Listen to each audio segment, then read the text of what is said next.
Create a manual booking in Microsoft Bookings 1. Welcome to M365 Professional. In the event a customer is unable to book an appointment online, Microsoft Bookings allows you to manually enter a booking for a customer. From the calendar page, select the time slot for the booking. Use the drop-down to select the type of booking, and adjust the service details as necessary, such as the maximum number of attendees or the end time for the booking.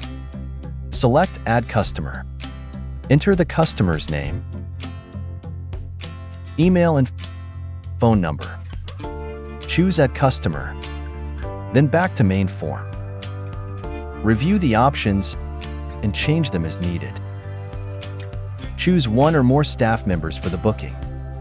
Then select Create Booking. Your new booking has been added to the calendar.